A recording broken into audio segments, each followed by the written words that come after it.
Welcome to the SOAR Show. I'm Kathleen. Hi, I'm Sheila. And I'm Carrie, and today we're going to be talking about keeping your eye on the ball. And I'm excited about this topic because I have a hard time with that sometimes. Because they got a lot of balls in the air, like many people do, so we'll get to that. But first, our words of the day.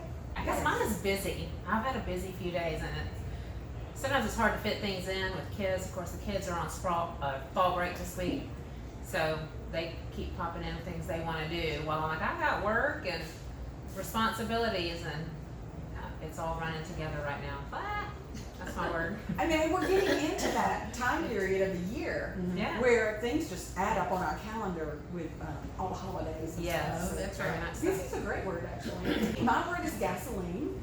What? Yeah, it is. You can set those right there. Yeah. My word's gasoline. And I was thinking about that on the way here because I looked down and I'm like, I need gasoline. But gasoline's so important in everything in our life. For our minds and our body, you know, just food and information and fuel. Actual fuel for your car, but gasoline for your body to stay alert and ready to roll and functioning properly. Yeah, absolutely. My word is normal. You know, and I constantly think, especially this year, what is normal? I don't even know what normal is anymore. We have a new normal. We definitely, yeah, and there's that term too, new normal. So it's ever changing. Yeah, it's been a crazy year. I don't like new normal. I think that oxymoron and new normal. Because normal is supposed to be what you're used to, so how can it be new? That's true. So I think that's an oxymoron. I don't like new normal. We'll stick with normal. Just regular normal. Yeah. The new hot mess is more like what it is. There you go. Yeah. Yeah. That's Speaking of, we don't have Rebecca with us today. We miss her, so she's got, she always calls herself a hot mess. Anyway, she'll be back next week, I'm sure. Okay, you have a fun fact. Yes, we do. Did you know that social media is psychologically designed to be addictive? You know, there's been You a know lot of why? No, tell us why. It's because of the scroll factor. Because no matter what you're looking at, you can scroll and I it becomes cannot addictive. believe you're saying that. That makes so much sense. Yeah. If you are just scrolling, you know you're going to constantly, you can just put that there, you know you're going to constantly see something new, Exactly. right? That's right. Which your body's yearning for something different and new. That's right. Is that it? That's it. That's exactly it. And if what you're looking at or scrolling past doesn't capture your attention immediately, you know that if you just continue scrolling, something's going to. Right. Or it's going to be what you're looking for or shopping for. Or your So, life's going to yeah. change and that miracle's going to be scrolling next. You won the lottery. There's been a I lot found of that interesting. there's a lot of press about social media. There's that new Netflix Social dilemma. Social Dilemma. We've talked about it. So I mean, everybody's trying to be more aware of how all that happens, like why you see those ads and all that. So it is a dilemma. It with social media. is. I haven't watched that yet, but I had a couple of people send me a message and tell me to watch that. Yeah. But they no longer see social media the way they did before, so maybe that's something we need to watch. You know, I have two young boys. They're not on social. They don't care.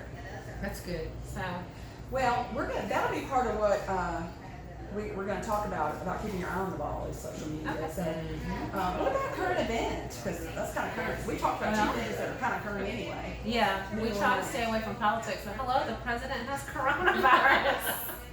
Yeah, you can't miss I mean, that. So what do y'all think? It feels like people are kind of getting used to the coronavirus and the precautions, and they've lifted the mask mandate in Rutherford County, and things are slowly getting back to normal, and now Trump has it. Yeah, So but in a Is way, that normal? it makes him so much even more human, right? yeah, they said it might happen. I almost see it as, I don't want to call it a good thing, but sometimes we all know that when we've been through something, it makes us better at it, or better to talk about it, or better to defend it, or whatever. So I think that it almost, it's almost humanizing, Yeah. but it was almost needed for him to be on the level of those other people who have it, which is how many, millions of people. I think it's probably a good thing. Yeah. And I to don't watch see it as him a bad thing at all. I Not at don't all. either. And to see him come through it and to have that attitude, Yeah. that's a leader. That's That you know, is a that's leader. Yeah. that's the power. I mean, I wouldn't want anyone else in charge that was like not Doom and facing it gloom. this way. Right, I agree. I've appreciated his positive attitude and his leadership throughout the entire thing. I really have. Me too. And it kind of, I feel like there's kind of been a stigma, like you don't want people to know you've had it, or you don't want to get tested, and so now that the president of our country's had it, maybe everybody else can say, I had it, I came through it, I was fine, Yeah. you know. Right, right. I don't know. I think in a way it was meant to be for him to have it. It's meant to be for him to come back strong like he is already. Yeah. Okay, we're going to talk about our topic, which is keep our eye on the ball. Yeah. What y'all think about that when we Well, came up with that? That's hard for me because I have this squirrel mentality, I or do too, shiny girl. object. Yes. I think I have my eye on the ball, and then the next thing I know, I see something over there that's like, oh, I want to go do this, or that needs my attention now. So I've always I thought, struggle. I do too, but I've always felt like I deal well with chaos. Like my life isn't super organized, my house isn't super organized, but if I have a task at hand, I'm just like coming to film today, I'm like, I'm going, I'm in my cleaning clothes and Yeah. barely got any makeup on, my hair, at least I brushed my hair. But I try to stay focused and get done what I need to get done today and not worry about, not get bogged down in details, I guess.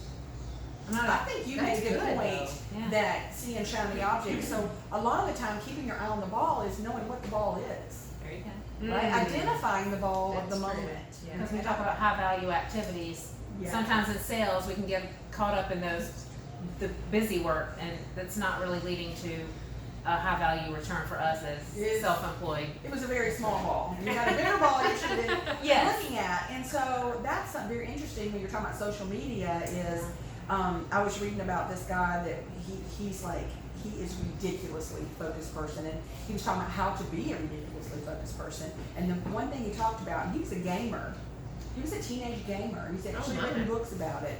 But when he was trying to be a gamer, he said, I literally cannot tell you any TV shows that were on from 2004 to 2008 because I turned TV off. Mhm. That's how focused I was. So he talks about getting rid of the distractions in your life and the garbage. Yeah. Well, speaking of TV, I think that's a big distractor on a lot of levels. I think folks don't get a lot of things accomplished because of TV, and especially thank you Netflix with all the great binge-worthy shows that are out there now. You know, when it is downtime and you want to relax, we enjoy sitting in front of the TV and watching an episode or two of something. You can do it all at once rather than every Monday at 7 or what's. See, what does that say about us too? That now our TV shows have to be 20 episodes in 2 nights. Yeah. Yeah. That's like that. I mean, in a way, I like it. Whereas we used to have to wait. A week. Oh my God, I can't wait till next Thursday Yeah. for Yeah. Dallas or Knots Landing or whatever the show was at the moment. Talking about like getting rid of distractions.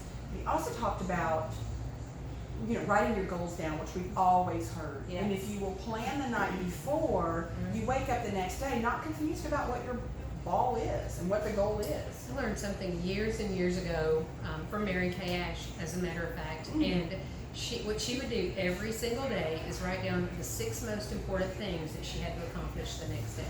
And I've used that to this day, and I think it's wonderful because it's in front of you, and I'm a list maker, and I like to check things off, and I've accomplished something.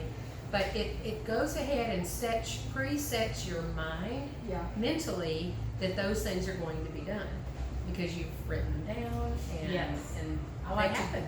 I like to do a vision board with the images of your goals for the year. We're coming up at the end of the year, so it's a good time to start a vision board. That's right. And put those written goals on that vision board. If you're, if you want a new car, a new house, maybe a new relationship, or, I mean, have them there where you see them. Yeah. Write your goal, where you can read them every day and see the images of what your goals for the year are. I think what's important about your 6 list is what you have to do the next day is to put the hardest things first. Absolutely. Eat the frog. We need Right. to knock out those hard things when we first wake up. Eat that frog. Eat that frog. Why That's did you what guys that say book's that? about. Oh, is that a book? Mark Okay. Twain. Like, why are they saying that? It's a quote by Mark Twain. He said, if you eat a live frog every morning, the rest of your day's going to be Oh, gotcha. Yeah. Okay. And there's a great book called Yeah. Eat That Frog that teaches to prioritize and do the hardest thing first because it's too easy to just push that off. And as humans, we're procrastinators as a rule. And so, hardest thing first and on down the line. Here's another thing interesting that is measuring your goal. Like, not only do you set a goal, like say, like for me, with my Shot at Survival board game, my goal was to invent this board game because I had a vision. So how do I measure when I have successfully reached my end game, my goal? What am I after? What are you after when you set a goal? Are you after just people to know about it? Are you after a certain dollar amount to make? Are you after just the fact that you completed it? Like, if you can't measure what your goal is, you don't even know when you've reached it. That's a good Well, point. I mean, same thing applies to real estate too. It's real easy to say, I wanna make $100,000 this year. You have to break that down.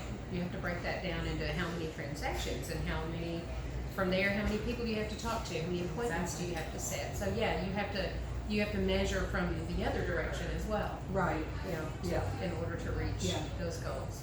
Right, exactly. Like, you can't just say, I want to have a very successful, my best year ever. Well, what does that mean? Yes. You don't write it down. How will you measure that it was the best year? And maybe it meant that you would just meet a lot of people and you would connect more. Maybe it was a dollar amount. Maybe it was that more people knew about you regardless of your dollar amount that year. What is your goal? You have to keep your eye on the prize and work daily towards it. You do have to work That daily. is so Break it so down. true. That's the thing too, and another thing that's really, really important is, meditation, if you meditate, but keeping your energy up, so getting plenty of rest Absolutely. and staying focused and getting rid of some of your vices, not all, but some of your vices. Get rid of some of your vices and stay focused, and then, take breaks when you need it. Yes. And Rebecca would tell us how important exercise is. Also. Exercise is key. It Oh is. my gosh, and if you don't even want to exercise, I have the best brain moments when I'm out walking. That is Oh, exercise. that is a great idea. Yes. Yeah, and we talk about keeping your eye on the prize and setting goals and all those things, but I think you also have to focus on balance. You can't be like 100% fully focused at all times. There has to be balance for family, balance for your spiritual needs, balance for physical needs, but also balance for fun time. Absolutely. We always say, work hard, play harder. Yeah. That goes back to Rebecca, last week I think maybe, she was talking about celebrate yourself. So don't forget to have that moment too, where you are working hard for goals and you are being disciplined and giving up vices and TV time. So celebrate that. That's right, reward yourself. Yeah, reward yourself. And a lot of us do have especially women, and I'm not taking away from men here, but it's just a natural trait of women to multitask and have a lot of balls in the air, and like you said, so make that part of your list, your family, prayer, That's right. your goals, and then celebrate yourself. Yeah.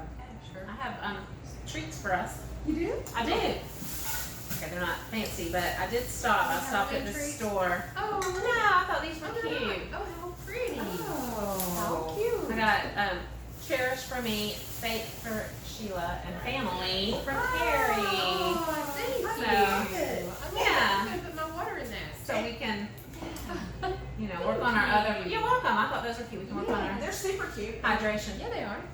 Do y'all like the word super? I do. My husband always makes fun of me when I say super. It was a super cute house.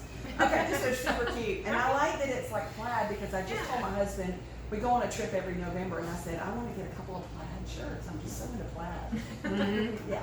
I don't Flannel, actually have a yes. shirt that's Yeah. this design. That's adorable. Yeah. Thank This you. couple You're really welcome. cute too. So before we leave, we don't have Rebecca, but we do have a health tip.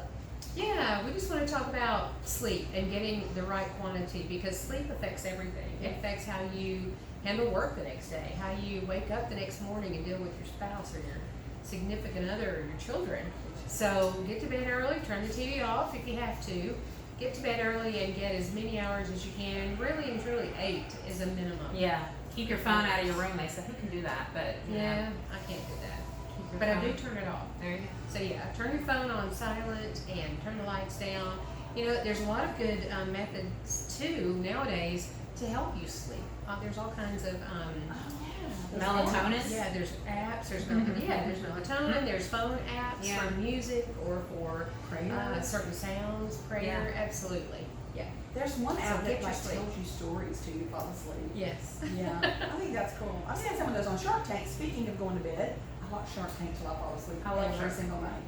That's a good show. Oh, I love love it. it. I'm addicted. Yeah. Okay, that's all we have for this week. Have a great week and don't forget. SOAR. SOAR.